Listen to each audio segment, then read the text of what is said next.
Otyo omulungi ali ku Tom Sayugi nateera nkomyewo okwogerako nammwe naye ng'okusingira ddala akaseera kano sizze kukola program nga emmere y'omwoyo gye tutera okukola ne Servant Hilary Musiima, sizze ku bya nnyimba nedda. Nzize kwebaza ku bantu abambeereddewo omwaka guno oba oliawo naguli 2020 gwe twatandikiramu covid paka 2021 ono nga tumumalako. Sijja balwisaayo, njagala okwebaza abantu ab'enjawulo nga waliwo gwe sisobola siyinza kugenda ku mulala yenna nga ye sinnamwebaza nga sinnamubuuzaako. Ye mulungi eyanzaala maama wange, munnange maama nkwebaza nnyo byonkoledde okuva lwandeeta ku nsi eno gye bagamba ekulukuta omubisi gw'enjuki, naye ng'oba oliawo kati etandise oba oliawo okudobonkana, simanyi kati oba ekulukuta ki, naye nkwebaza nnyo okubeera nga wandeeta mu nsi eno nondabirira nga sisobola kwerabirira paka wentuuse nga ntegeera era paka nga tyokyandabirira. Nkwebaza nnyo, weebale nnyo, weebalire ddala, kwagaliza Christmas ennungi n'omwaka omujja gukubeerere gwa mirembe, gukubeerere gwa ssanyu.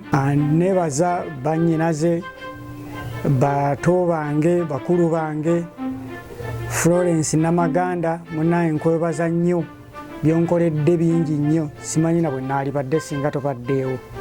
Abaana simanyi bwe baalibadde singa tobaddeewo.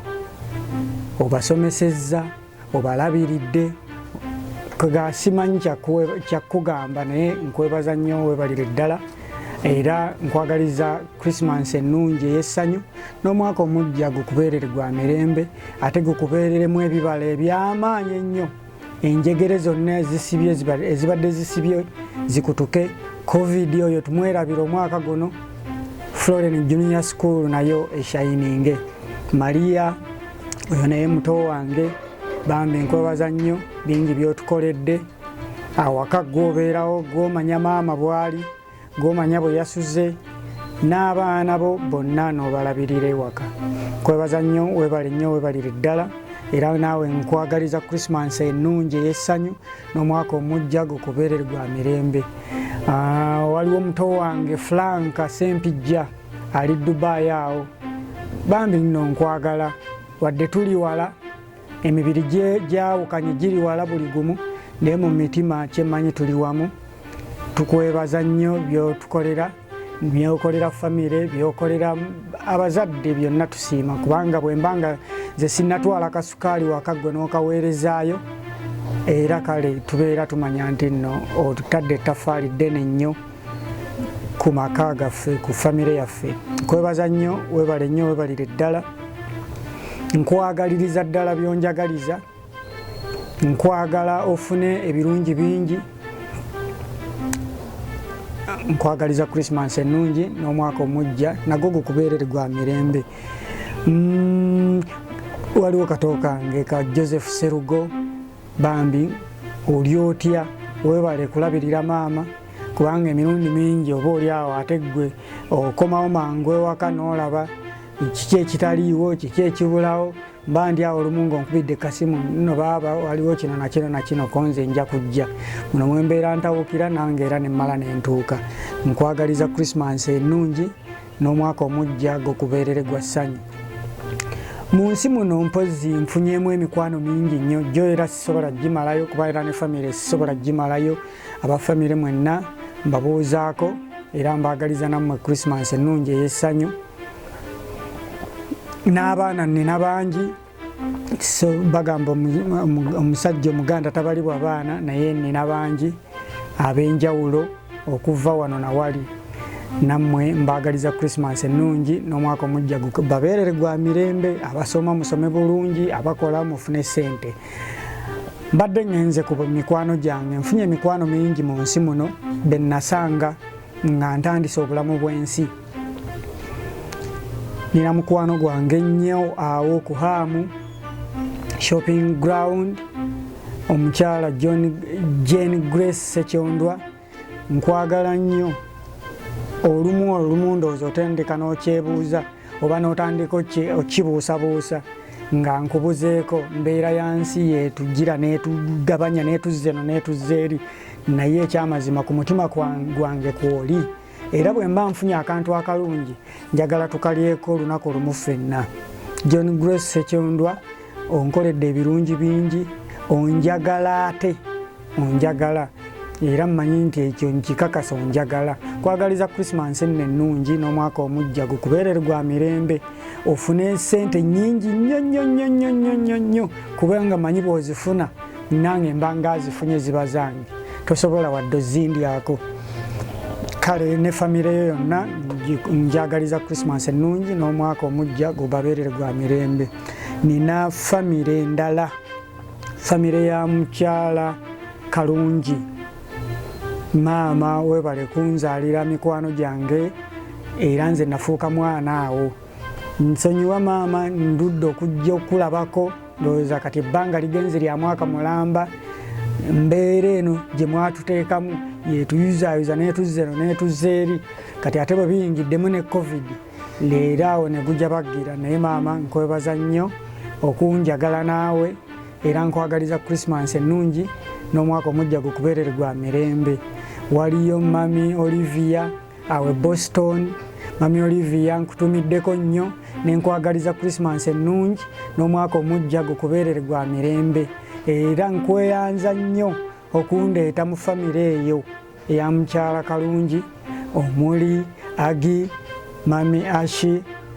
Mami Ashi munnange nkweyanza nnyo byonna byonkolera, byonna nkweyanza nnyo. Olumu nsiriikirira ne mulowooza nti siriiyo, oba oliawo ne muyinza okulowooza nti mbeerabidde, naye ku bwongo bwange kwe muli, ku mutima gwange muli munda ddala. Mbeebaza nnyo bambi mami Ashe, era nkwagaliza Christmas ennungi n'omwaka omujja gukubeerere gwa mirembe, era naawe ofune sente empitirivu nnyo. Manyi nti era bw'ozifuna nange mbeerako n'omutemwa. Mami Shina mukwano oli otya? Ngenda nensiriikirira, ngenda okulaba ng'onkyekingako, Uncle Musa ng'onkyaye, ninga munnange gye ndi. Naye bonna bandabire nnyo. Waliwo looya wange awo, tamanyangako nti looya wange, naye kyemmanyi era yakimanyi. Mama Queen nkweyanza nnyo, bingi byombuulira nompabula mu kino, bw'owulira akakuba naawe era olinga Agi nontemyako. Nkwebaza nnyo, weebalire ddala, era nkwagaliza Christmas ennungi n'omwaka omujja gukubeerere gwa ssanyu. Nvudde awo, waliwo mukyala mukwano gwange nnyo ebbanga ddene, bambi mukyala Rita Kame, alina essomero awo e Kayunga, baliyita Ndyerabidde, naye ye yeetegedde.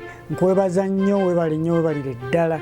Waliwo ettaffaali ddene nnyo ly'otadde ku bulamu bwange n'okubeerawo kwange. Kwagaliza Christmas ennungi n'omwaka omujja gukubeerere gwa mirembe. Bingi bye naalyogedde ku ggwe, naye era nabyo obudde buyinza obutatuganya kubyogera, naye mmanyi obimanyi, ate manya nti nkwagala nnyo era nsiima nnyo byonkolera.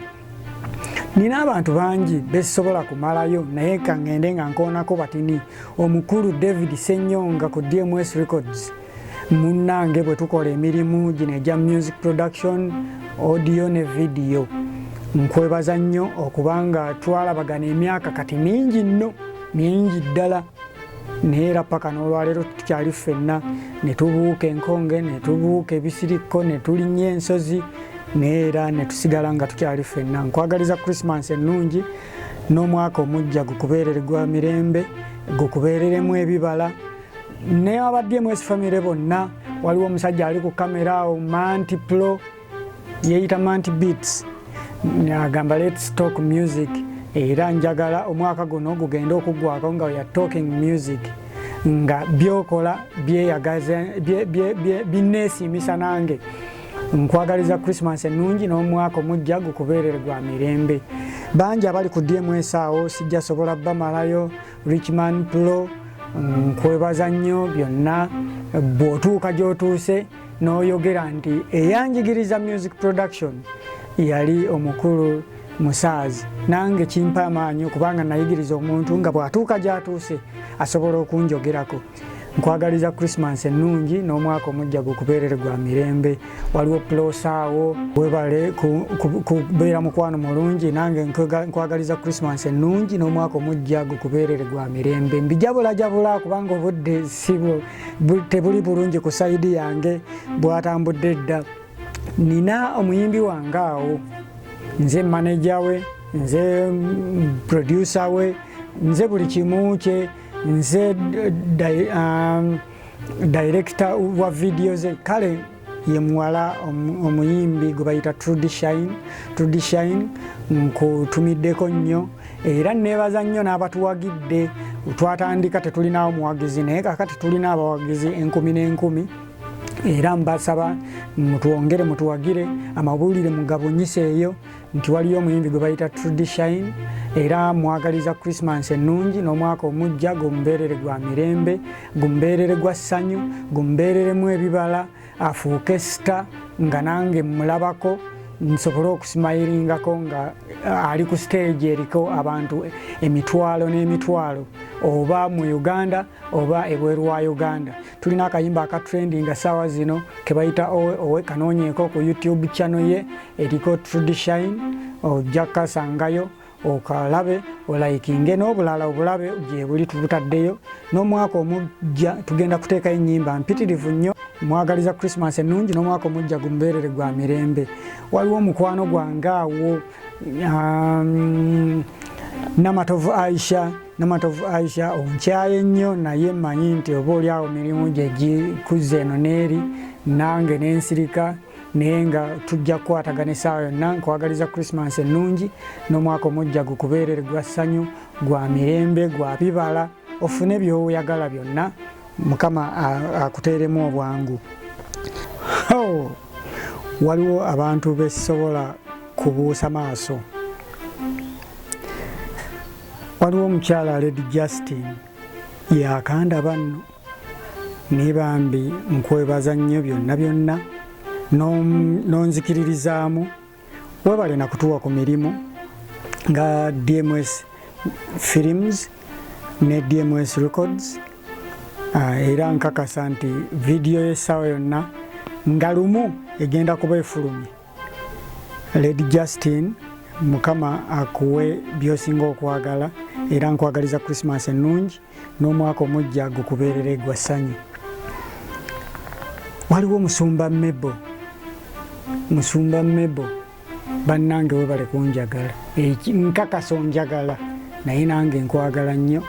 Buli lwenzija awaka nonsabirako nfune emirimu mingi nnyo era nkakasanga mu linnya lya Yesu ngenda gifuna omwaka guno mingi ddala ate gisukka ku gye mbadde nfuna omwaka guno gutumalako.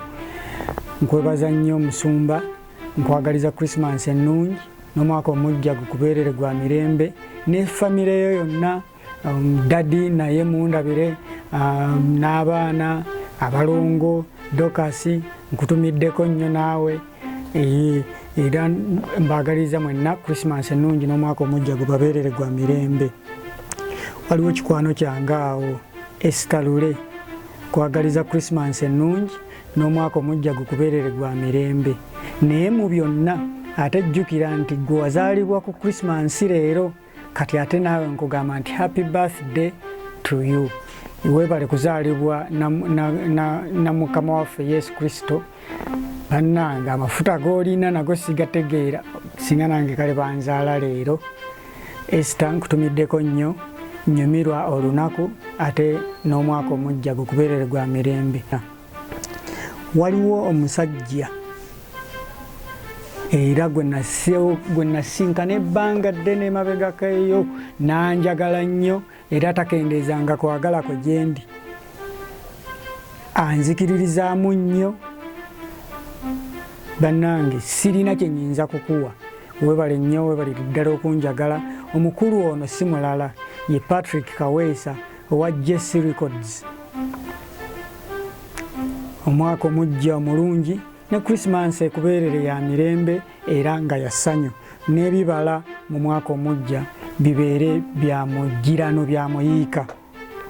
Hughes Morgan director munange oyo naawe nkutumiddeko nnyo Christmas ennungi n'omwaka omujja gukubeerere gwa mirembe. Waliwo katooka ngaawo ka Chester nkwagaliza Christmas ennungi n'omwaka omujja gukubeerere gwa mirembe, ate okole vidiyo ezakabyera omwaka ogujja nga tuli ffenna. Producer Katongole asinga kwagala kweyita Katongole producer ku Hitmaker Records.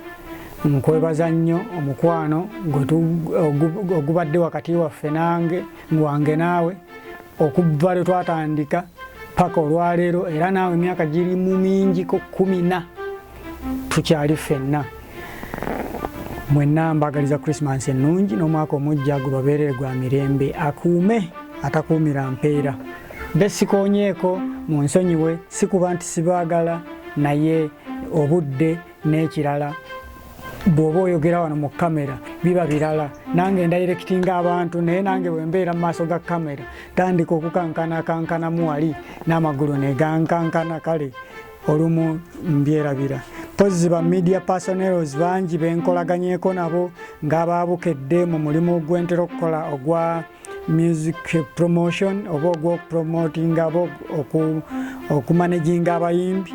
Ba media companies nyingi zinyambako ne akayimba ka omwana wange mukayiseemu ne bakayisaamu, bannange nyamba akayimba okakubeko n'akakubako. Mwenna mbeeyanza nnyo. DJ Mugi ku Staawo oli w'amaanyi nnyo. Sisobodde kulaga nti nkwagala nnyo, naye kino kyokka kyensobola okukola okukwogerako wano mu maaso ga kamera, kubanga gwe simanyi na kumanya. Waliwo mukwano gwange nfanfe ate kumala bbanga ddene, omukulu Mahadi Lusiba ku Bukedde TV n'abalala bangi nnyo. Mwenna mbatumiddeko nnyo. Mbagaliza Christmas ennungi n'omwaka omujja gubabeerere gwa mirembe, ate twongere okukolagana, mbakaluubirize nammwe munkaluubirize. Bwe mba nina kyenjagala nga mbakaluubiriza paka lw'okinkolera. Omukulu Anthony awo producer w'abanoonya, mwenna mbaagala nnyo. William Wills, wagaliza Christmas ennungi n'omwaka omujja gukubeerere gwa ssanyu, gwa mirembe, gwa bibala, ofune by'oyagala byonna, Mukama akuteeremu obwangu. Kapalaga US Boston nkutumiddeko nnyo, naawe nkwagaliza Christmas ennungi n'omwaka omujja gukubeerere gwa ssanyu. Manyi naawe okimanyi bulungi nti bingi by'otaddeko era nange ku bulamu bwange, wadde nange nina bingi byentaddeko ku bulamu bwo. Okunteekamu obwesige n'oga nti genda ku koleji yange otraininge obangule emiti emito. Nkweyanza nnyo, weebalire ddala. Christmas ennungi n'omwaka omujja gukubeerere gwa mirembe. Omukulu Muzeeyi Kasule tulabaganye ebbanga ddene, bandeeta mu maaso go naawe n'onzikiriza ng'omwana. Muzeeyi neeyanziza nnyo, byonna byompa budde, ate n'obeera mukwano gwange. Olunaku olumu neerabira nti oli muzadde ne tubanga ba Luganda, nombuulira kino nombuulira kiri, nange nenkubuulira kino nga togendawo, kino kitereeze bwoti, ate naawe nonneebuuzaako. Kale nkwagaliza Christmas ennungi Muzeeyi Kasule n'omwaka omujja gukubeerere gwa mirembe. Waliyo baani bantu bangi nnyo sisobola kubamalayo, naye nga mwenna mbaagaliza Christmas ennungi n'omwaka omujja gubabeerere gwa mirembe. Kojja kale abantu bangi sisobola kubamalayo, naye mbaagala nnyo. Mutuwagire, mwongere mutuwagire. Teweerabira kusubscribinga ku Tom Sayugi, tubeerako n'ebintu bingi nnyo. Ate omwaka guno nina programs nyingi ze ngenda okuteekangayo eziyigiriza. Siagala kuteekayo busanyukiriza byokka, bijja kubeeramu entertainment naye ng'okusinga kuyigiriza. Kale tusinkaneyo mu 2022. Bye bye. Amannya nsigadde nze Director Tomsa oba Musaazi Tom. Akuuma atakuumira mpeera.